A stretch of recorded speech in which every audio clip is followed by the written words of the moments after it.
Life Media, America's leading source for life improvement, presents Jim Rohn, Living an Exceptional Life.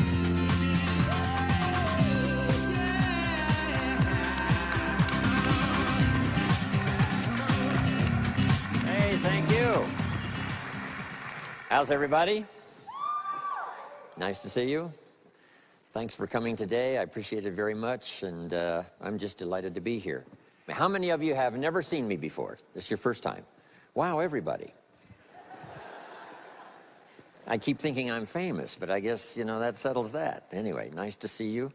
I've got some interesting ideas to share with you. If you're ready, say I'm ready. And if you'll take some good notes, I got some lists for you to make that you can take home with you and ponder at later times. Some of the things I want to share with you. I was raised in southwest Idaho. My parents gave me an incredibly excellent start in my life, which I appreciated very much. But I quit school at age 19, unfortunately. My reasoning was, I'm smart enough to get a job. How much smarter do you need to be? And with that shallow thinking, I quit school, age 19, and got a job, went to work. A little while later, got married, started a little family, and I'm struggling and, you know, trying to do my best. But it seems like each year I'm falling just a little bit further behind. Finally, age 25. The climax of my sort of, you know, weariness with where I was, not doing as well as I thought I should. I hear a knock on my door, and I happen to be home alone. When I opened the door, there was a little Girl Scout about this tall selling Girl Scout cookies. And she gave me the finest sales presentation I've ever heard. Girl Scouts around the world, no better organization. And we've got these cookies, only $2, several flavors. And with a big smile, she very politely asked me to buy. No problem, I wanted to buy. Big problem, I haven't got $2 in my pocket. Now, I'm a grown man, I live in America, I've been to 1 year of college, I'm married, I've got a family, and I don't have $2 in my pocket. And I didn't want to tell her that. So I did what I thought was next best. I lied to her. I said, hey, look, I've already bought lots of Girl Scout cookies. I've still got plenty in the house that we haven't eaten yet. And she said, oh, that's wonderful. Thank you very much.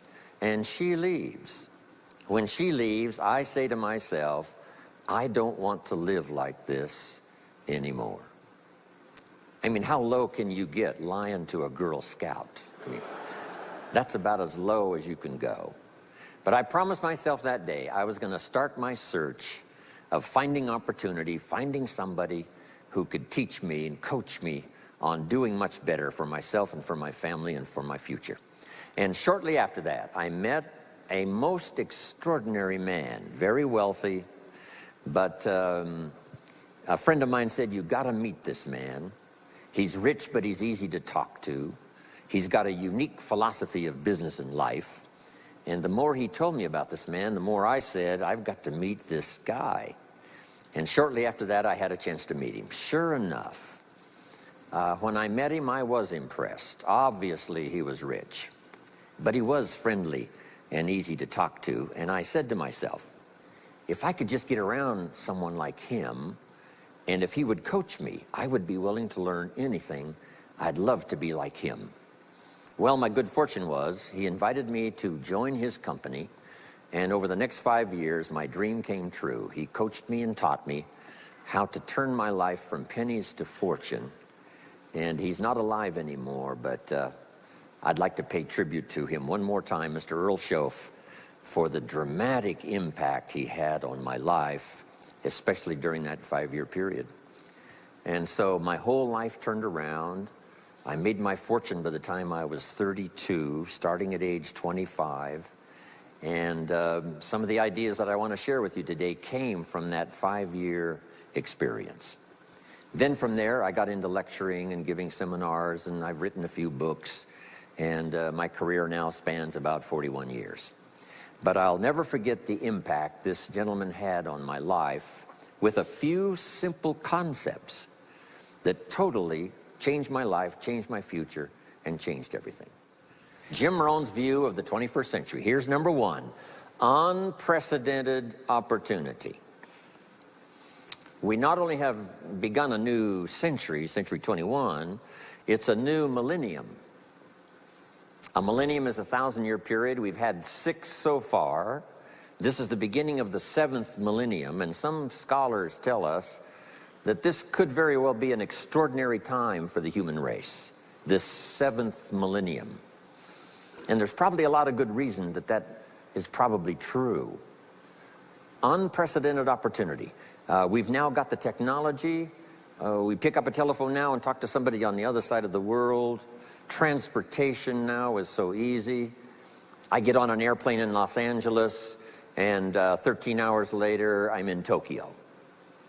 5 meals, 3 movies, and you're there. I mean, you know, it's a simple deal. Anyway, we've got technology, we've got transportation, we've got all the rest, right? So this is going to be a time of unprecedented opportunity in every field you can imagine, every industry, every country. It's going to be the greatest period of opportunity time in the history of the human race, the 21st century, especially these opening years of the 21st century. So that's number one, unprecedented opportunity. Now here's the second note to take. Now also keen competition, because we now play the world game. And it's not just competition across the street and company to company and, you know, division to division and, you know, company to company. Now it's worldwide competition. A job now becomes available. Does it go to someone in Minnesota or someone in India? Worldwide competition. So now you've got to be ready to cash in on the opportunity, but you've also got to be ready for the competition.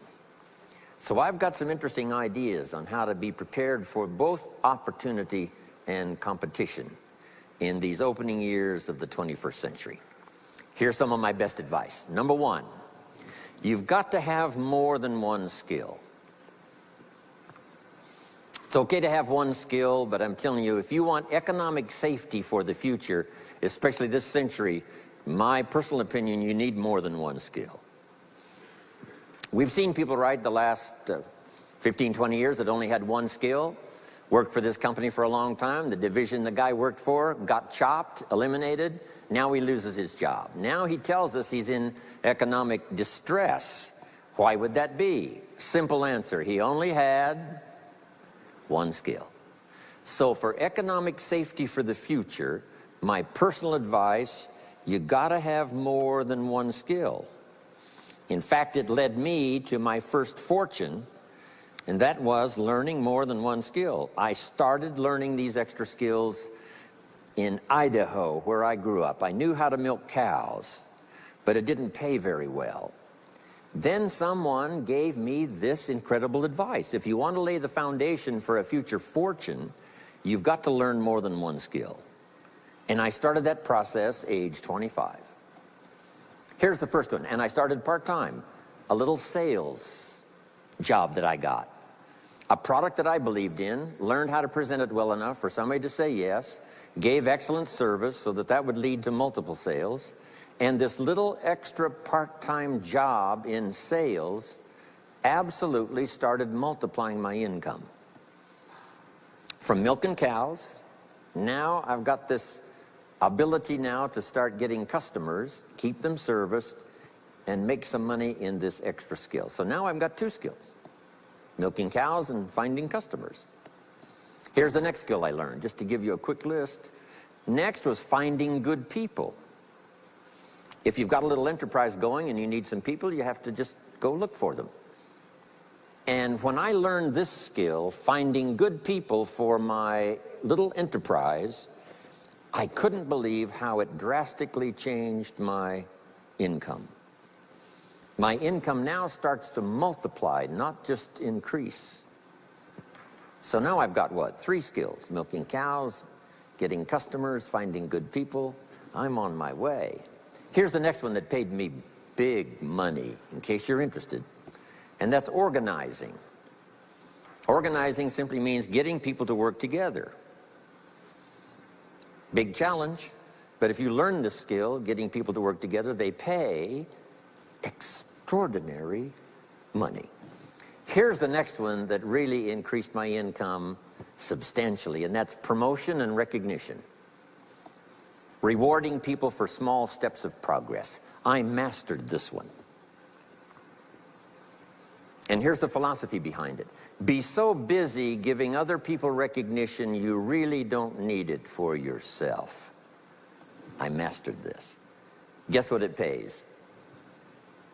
Big money. Let me just give you one more, and it's in 3 parts. And that's communication.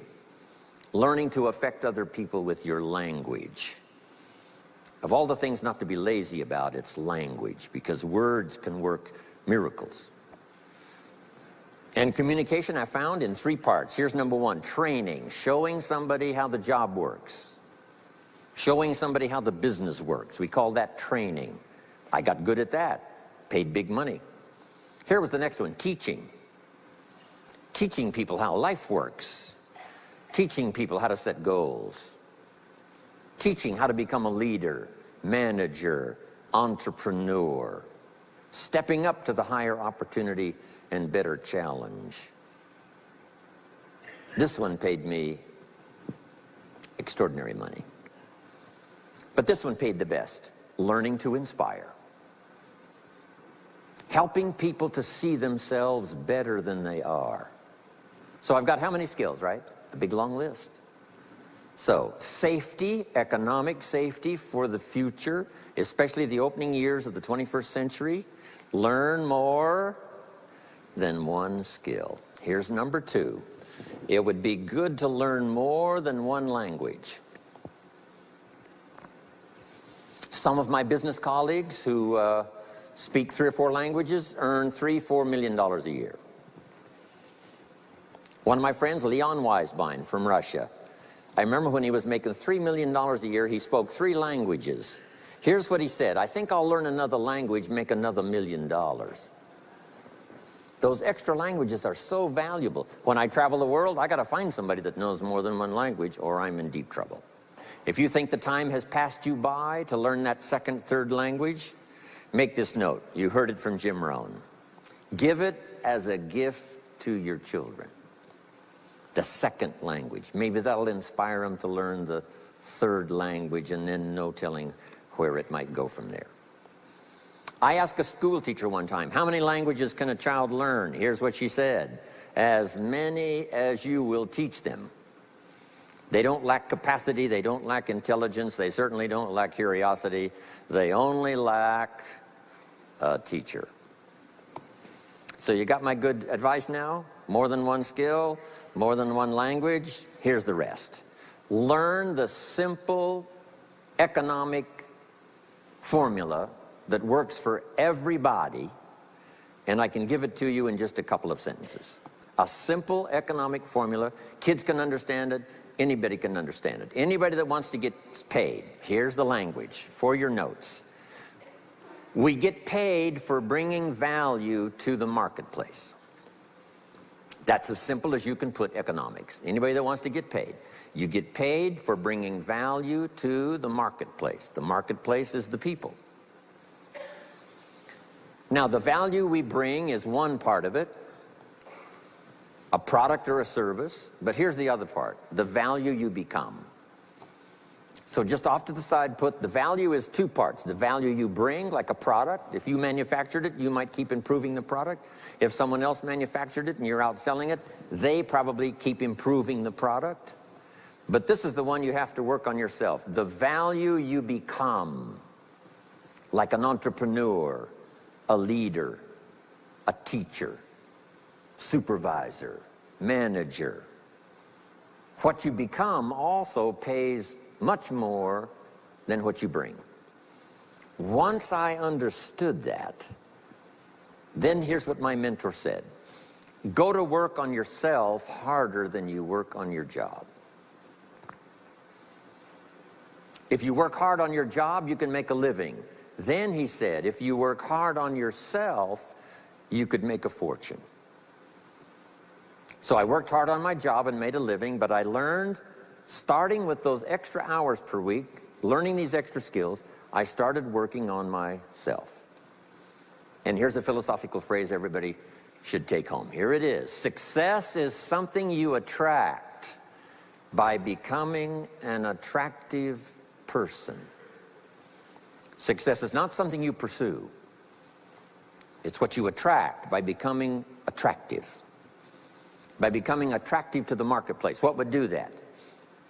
Multiple skills, multiple languages, and then some of the things I'm going to talk about the rest of the seminar. So, now what else would help you to be attractive to the marketplace besides more than one skill and more than one languages? I've divided it into five simple, basic fundamentals of ideas to ponder and think about that will increase your value to the marketplace. Could perhaps, like it did for me, multiply your income by 2, and then multiply it by 3, and then multiply your income by 4, and then by 5. And once you get there, it's not that difficult to multiply it by 10, because all you have to do is make sure you become more valuable and more valuable and more valuable. You don't have to work on the economy, because here's the first note. Each person's income is determined primarily by their philosophy, not by the economy.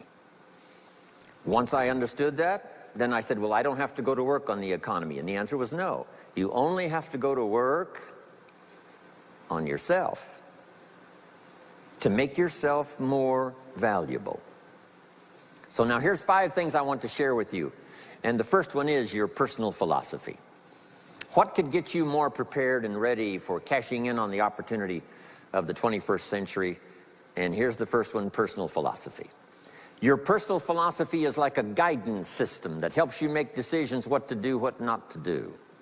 From the information you get and what you learn and what you know, we decide. Maybe your philosophy would have been 5 years ago never to attend seminars like this. You just didn't go. Now 5 years later, here you are. Something happened along the way to change your mindset, saying, hey, for the money and the time, if I just get one good idea and walk away, it certainly is worth the money and the time. So now that little amendment in your philosophy, you now say, I'm going to regularly go, because it doesn't take but a few ideas to make a great difference in your income, personal life, social life, and all the rest. So now you know that's valuable. A change of mind, a change of idea. So that's what personal philosophy is all about. The more we learn, the more we know, the better we're able to make better decisions about 2 major things. Your philosophical guidance system does 2 things. For your notes, number 1, helps you to see the dangers on one side, so you can avoid those. But here's what else your guidance system does. Personal philosophy helps you to see the opportunities on the other side, so that you can expand those, maximize those. And here's what that's called. The game of life is to minimize the dangers and maximize the opportunities. And the more we know and the more we learn, the more experience we gather in sessions like this, from the sermon on Sunday morning to the books we read and all the rest, helps us to keep continually adjusting our philosophical guidance system so that we minimize more dangers, maximize more opportunities. That's really the game of life. I couldn't put it much more simply. So number 1, we're affected by what we know.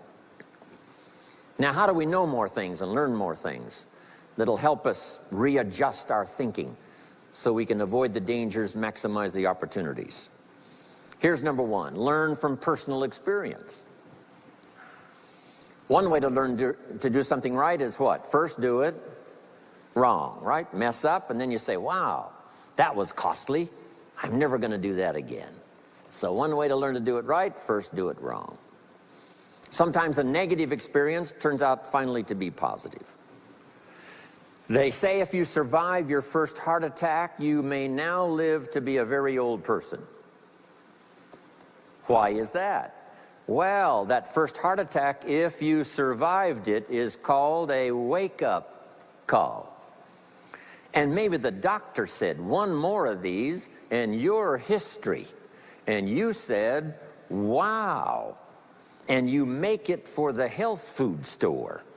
And you start reading every book you can find on good nutrition, how to avoid another one of these heart attacks, and you start jogging and start walking and doing all of the stuff, and this total change of lifestyle could now save your life and cause you to live to be a very old person.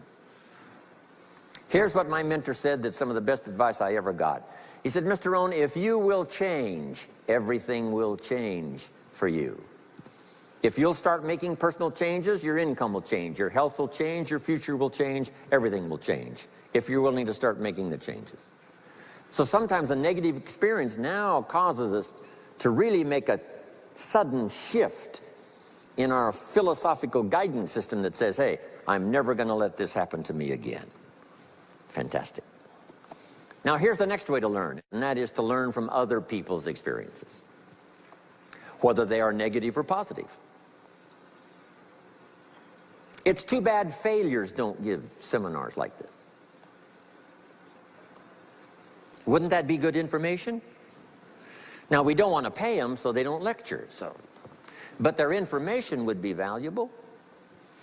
If you know a guy that's messed up his life for 40 years, you have to say, John, would you spend a day with me? And I will bring my notebook and take good notes. A good-looking guy like you, beautiful family, every reason to do well, threw it all away. Teach me how for the last 40 years you messed it all up. And he tells you, and you take good notes. Learning from the negative side of someone's experience. If somebody tells me these eggs are rotten, I'm not going to make an omelet and try it, right? I'm just going to take their advice and their know-how. So, learn number one from your own experiences, learn number two from other people's experiences. And my mentor taught me to always keep a journal. Here's what he said, don't trust your memory. If you want to live a dynamic life, multiplying your income, multiplying your future, be a good student. If a good idea comes your way, write it down, then ponder it, then perhaps go do it. Okay. Now, your philosophy comes from what you learn, comes from what you know, comes from other people's experiences. 3 ways now to learn from other people. Here's number one, learn from what you see. One of the great watchwords of these early years of the 21st century, pay attention. If you just watch, you can pick up clues. Success leaves clues. And if you'll be a better observer of the winners and the losers, those that are doing well and those that are falling behind, and just take mental notes and good notes and say, I'm going to adjust what I'm doing based on what I see. Here's number two. We learn so much from other people based on what we hear. Here's good advice on that. Be a selective listener. Listen to voices of value that have experience, ideas, reputation, something valuable to share. Now here's number three. Read all the books. Now there's millions of books, so you can't read all the books. But make this note. Read all the books you need to read to make you as wealthy as you want to be, as healthy as you want to be, as prosperous, as productive, as unique a human being as you want to be. Read all of those books. Don't leave those books go unread. My mentor got me started on my library when I was 25. I got one of the best. If you saw my library, you would be impressed. I haven't read everything in it, but I feel smarter just walking in it, right? My library. I was smart enough to buy it all. Now I got to be smart enough to read it all. Now jot this down. When you do read, you have to sort through what you read and decide which is valuable to try. That's part of the process of learning. Gathering information and sorting through it. One, the information that would apply to you, and what you think would be valuable based on your current philosophical opinion. So read all the books. Our lives are greatly affected by what we learn and what we know.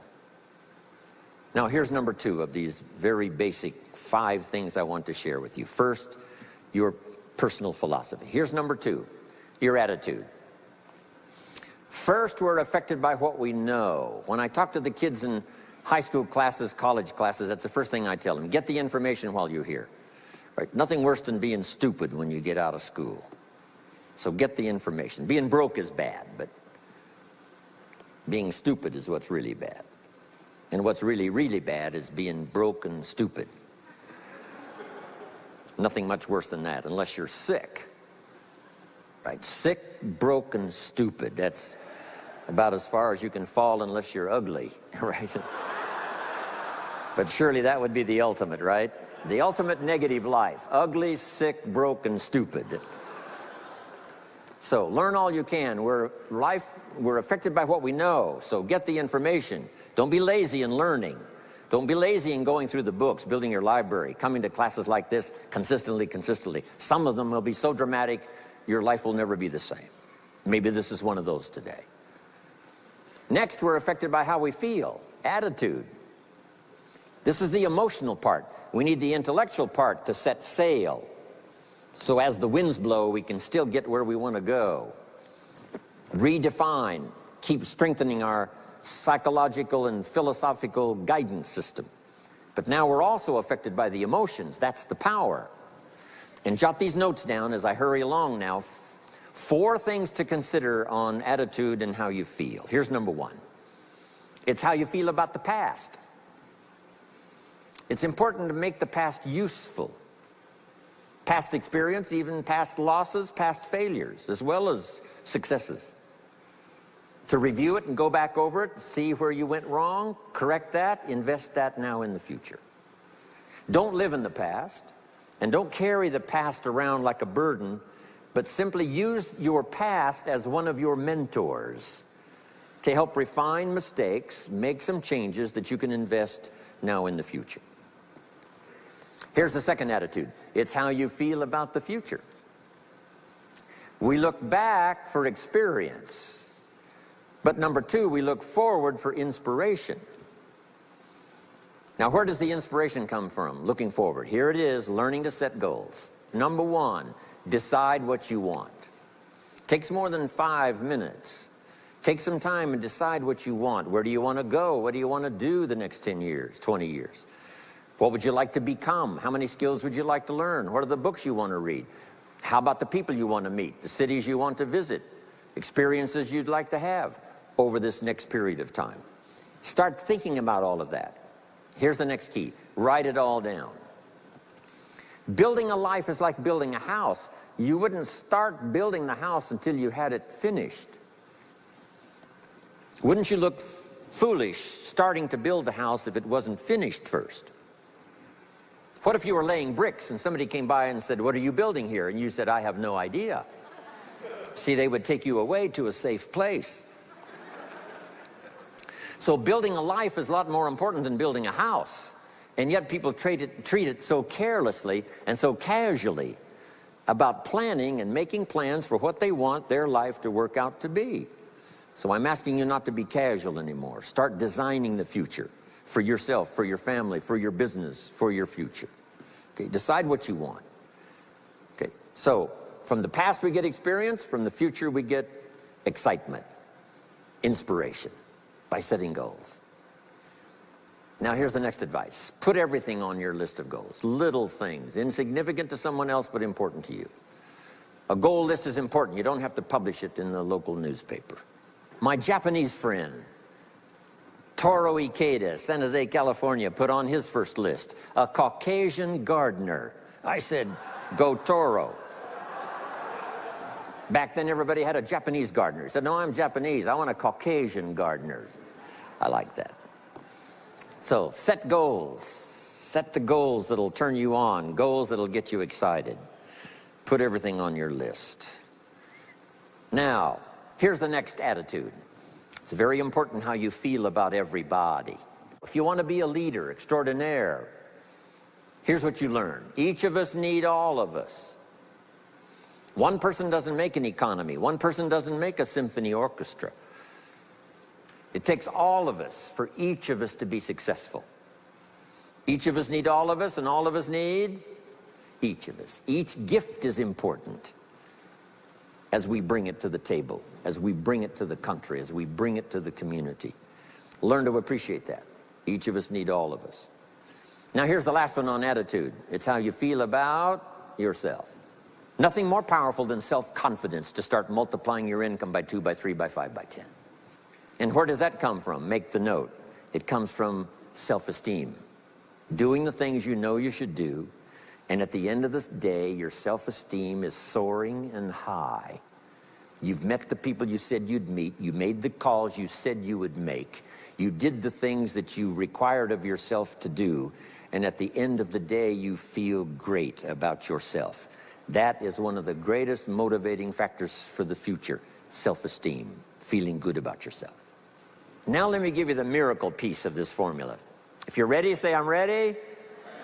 Here it is. Number 3 is activity. We're affected by what we do. Now we've gotten to the formula of how to turn ideas into reality, how to turn imagination into substance. It's called number 3, activity. So add these notes to it now. Activity is the work. Activity is the labor. You might add labor pains. I'm short on personal experience here, but the mothers in the room would tell us that we know what that's all about, labor pains. Why would an upcoming potential mother be willing to put herself through maybe a rather painful experience? She said, that's an easy answer, and it's for your notes. It produces new life. Why wouldn't she put herself to the labor? Now comes the miracle of new life. And whether it's new career life or new business life or new friendship life or new married life or new life of any kind, it has to come from the work. It comes from the labor. In fact, labor was so important. Here was the original formula for labor. If you have forgotten it, remind yourself. For your notes, 6 days of labor and what? 1 day of rest. Now it's important not to get those numbers mixed up. Why is that? Here's why. Why not 5-2? I don't know, maybe 5 and 2 would be okay. If God would have thought of 5 and 2, he might have made it 5 and 2. But you can't think of everything when you're putting one of these together. But maybe one of the reasons for 6-1, jot this down now. If you rest too long, the weeds take the garden. Not to think so is naive. As soon as you've planted, the busy bugs and the noxious weeds are out to take it. So you can't linger too long in the rest mode. You've got to go back to work. 6 days of work, then rest and spirituality and friendship and change of pace. And then go back over the last 6 days. What did I do? What did I miss? Who did I miss? What happened? So that I can invest those corrections in the next 6 days of higher productivity. Have you got that now? 6 days of work, 1 day of rest. Don't get the numbers mixed up. Activity. Now, activity finishes the miracle. Good question for your notes. How did this convention center get here? Let me give you the steps. Number 1, somebody saw it while the property was vacant. You say, well, how could you see a convention center if it isn't here? It's the only way it will be here. And somebody has to see it so clearly they can draw a picture of it, saying, this is the convention center. You say, no, it isn't there. They say, yes, this is the convention center. The artist's rendering shows you a picture of what isn't there. That's the beginning of imagination. So to turn nothing into something, here's what you do. Imagine the possibilities. That's why we recommend testimonials for someone to say, hey, I started with pennies and I made a fortune. And when they finish, sometimes they say something like this, if I can do it, what? You can do it. And we start imagining the possibilities. Here's number 2, have faith to believe that some of them are possible for you. And both imagination and faith are powerful forces, but we still don't have a hotel. We still don't have a house. Even though those are powerful forces, it is the beginning. Now, imagination and faith must be deposited in activity or it is wasted. But the finishing touch of the miracle process is now, go to work. Go to work and build a better career. Go to work and build good health. You can't have good health without the work. When did we start hearing that phrase? No pain, what? No gain. You got to do the work. You can read all the books until you're wise. You can have faith and believe until it is extraordinary. But now you must go to work. And if you'll learn to appreciate the work that produces the miracle of good health, the miracle of a career, the miracle of a relationship, the miracle of a fortune. Only humans now can do this. The birds of the field can't do it. No other life form can imagine and create something from nothing. Have faith and then build it and make it real. Only humans. It's an extraordinary gift. Depends on how often you use it.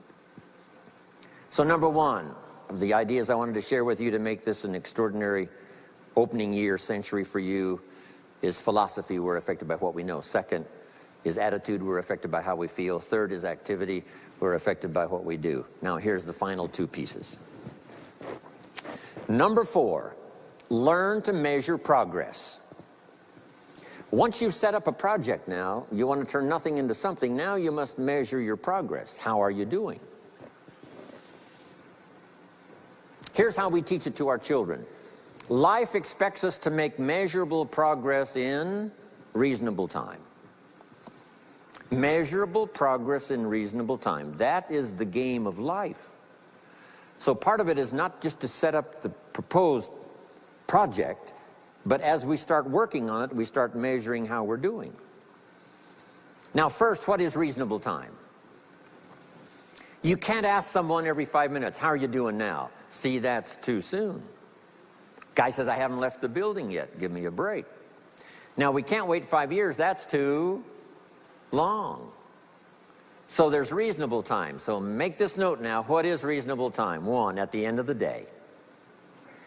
A conversation a father should have with his daughter today, because the magic is there. If he waits till tomorrow, the magic may be gone. Today. Next is a week. Make that note. Usually, we get paid by the week. Somebody adds up our value to the marketplace, out comes the check. The next week, somebody adds up our value to the marketplace, out comes the check. What I learned to do is to change my value to the marketplace so the check kept getting bigger and bigger and bigger. I didn't have to change the economy, I only had to change myself. Measure your own progress. Success is a numbers game. We demanded of our children, how many years do you want your child to spend in 4th grade? Approximately. About 1 year, right? You say, well, if they're nice kids, would you give them 3 or 4 years? You say, no. This is not a nice game. This is getting ready for the future. This is getting ready for the challenges and the opportunities. You can't linger in 1 grade more than 1 year. Now make this note. The same should go for us as adults. Don't linger more than 1 year in 1 grade of learning.